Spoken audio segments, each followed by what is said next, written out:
خود ثابت کریں، یہ من الہدا ہے۔ ایک جو غیر کہتا ہے نا، اعتراض کرتا ہے، اس کے سوال اور شبہ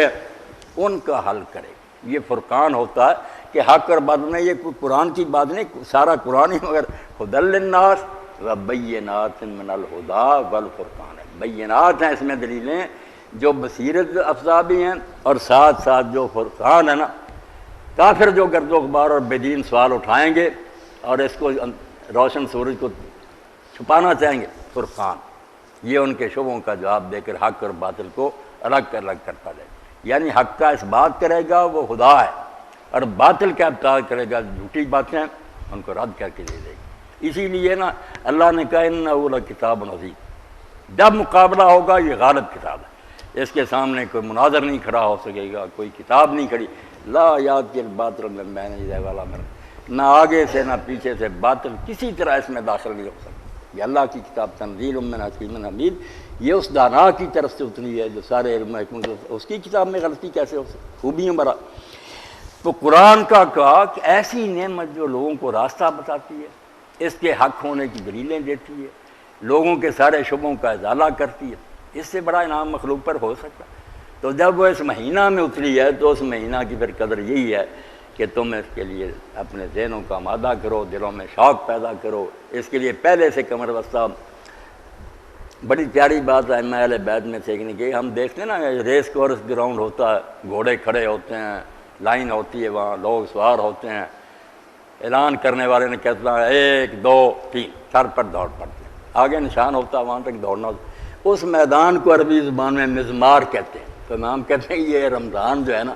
اہل ایمان کے لیے اللہ نے مزمار بنایا، گھوڑوں پر سوار ہو جاؤ، سب کچھ ٹھیک ٹھاک کر لو، دھیان کرو، جب چاند آئے اعلان کرے کہ بس دوڑ شروع ہوگی، تو پھر فاستبقوا الی الخیرات، نیکیوں کی طرف نہ بھاگو، ایک دوسرے سے آگے نکلنے کی کوشش کرو۔ تو اللہ کہتا ہے کہ پھر جو اس مہینہ کو پائے وہ روزے رکھے، اور جو بیمار ہو اور سفر میں ہو وہ دوسرے دنوں میں روزے پورے کر لے۔ اب یہ باتیں جو اس آیت میں بیان ہوئی، ان کا اللہ تعالیٰ نے پھر فلسفہ بھی بیان کیا کہ یہ 3 حکم جو ملے ہیں کہ بیمار چھوڑ لے، بعد میں رکھے، اور اس مہینہ میں قرآن اتارا گیا، یرید اللہ بکم الیسر ولا یرید بکم العسر، یہ جو حکم دے دیا نا کہ بیمار اور مسافر اس مہینہ میں چھوڑ دیں، یہ تو اس لیے ہے کہ اللہ تعالیٰ تمہارے حق میں آسانی کو پسند کرتا، تنگی نہیں کرتا۔ وہ مہربان خدا، وہ کیوں ایسے لوگوں کو تنگ کرے جو بیچارے نہیں رکھ سکتے؟ اس لیے یہی حکم مناسب تھا کہ ان کو کہا بیماری اور سفر میں اگر تم نہیں رکھ سکے، جب تندرست ہو گئے اور یا سفر سے واپس آ جاؤ گے اس وقت رکھ لو۔ اور جو آیت فدیہ کی تھی پچھلی ختم ہو گئی، مگر اب بھی ایک مسئلہ بہت اعلیٰ کہ اگر بیمار اور مسافر اگلے رمضان تک بھی اسی طرح رہے کہ وہ بیمار ہی رہا، تندرستی نہیں ہو سکا، اگلا رمضان آ گیا، ہو سکتا ہے کئی رمضان اس طرح آ جائے،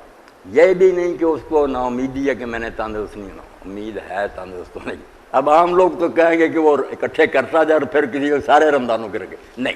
وہ علماء جو ہے ٹھیک سمجھے کہ ان کے لیے اب بھی حکم باقی ہے کہ اگر یہ اگلے رمضان تک بھی بیمار رہیں تو پھر روزہ معاف، قضا کی ضرورت نہیں، فدیہ دیں، وہ نا مسکین کا کھانا کھلا دیں، معافی ملے۔ اگلے رمضان تک اگر تندرست ہو گئے پھر روز قضا کریں، اگر آخر دوسرے تک بھی رہے نا اسی حال میں، نہ سفر ختم ہوا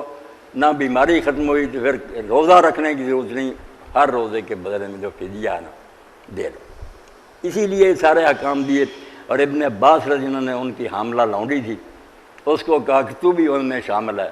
جن کو اللہ نے روزہ معاف کیا، تو صرف مسکین کو کھانا کھلا۔ اس لیے جو بچے کو دودھ پلا رہی ہے اور سمجھتی ہے کہ بچے کا نقصان ہوگا، میں روزے رکھوں گی، دودھ جو ہے نا کم ہو جائے گا، یا حاملہ ہوں بچے کو نقصان پہنچے گا، ان کے لیے بھی شرعی حکم باقی یہی ہے کہ کوئی قضا کی ضرورت نہیں۔